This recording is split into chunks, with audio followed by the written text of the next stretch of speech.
টাকা না, এটা আপনার পরীক্ষা। ওই ফজরের নামাজের সময়টা এটা আপনার জন্য পরীক্ষা। এটা মেয়ের প্রতি কুদৃষ্টি আসছে, ভালো লাগছে, এটা একটা পরীক্ষা আপনার জন্য। বিবাহ বহির্ভূত সম্পর্ক করতে চাওয়া, কারণ নেশা করতে মনে চায়, এটা আল্লাহর পক্ষ থেকে একটা পরীক্ষা।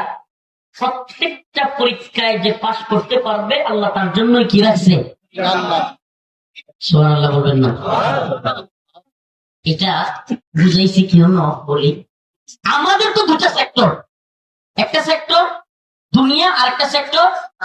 আমরা মুমিন কি চিন্তা করি যে দুনিয়ায় ভালো কাজ করব।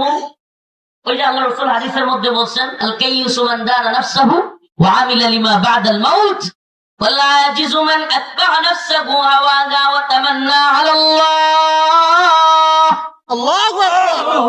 যে জ্ঞানী তো সেই ব্যক্তি যে মৃত্যুর আগেই তার সামানা তৈরি করে। সুবহানাল্লাহ। জ্ঞানী কারা? মৃত্যুর পূর্বে যারা তাদের নিজেদের সামানা তৈরি করে, আমল তৈরি করে, কবরে যাওয়ার আগেই তার সামানা তৈরি।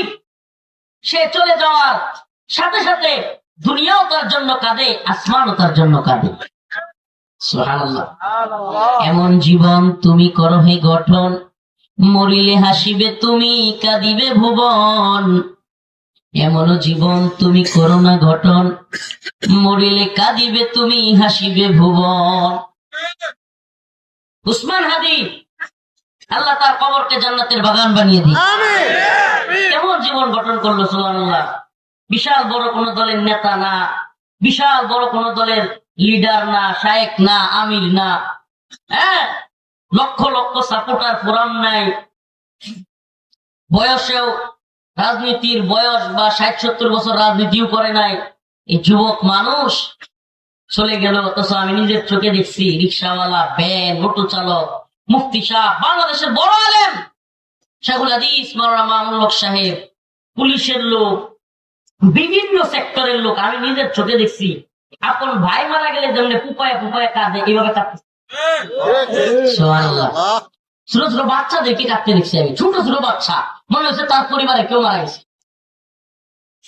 আর এমন লোক আছে যেগুলো মারা গেলে সমাজের মানুষ কয় পুত্রা মরছে, এলাকা হাজারিছে, কি কয় ওটা মরছে, এলাকাটা কি হয়েছে।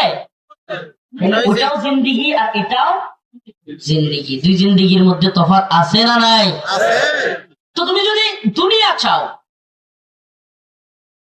এটা কেন বলছি, আমাদের সমাজে এমন লোক আছে তারা দুনিয়াতে দুইটা সেক্টর করে দিচ্ছে। 50-60 বছর পর্যন্ত দুর্নীতি, সুদ, ঘুষ, অনিয়ম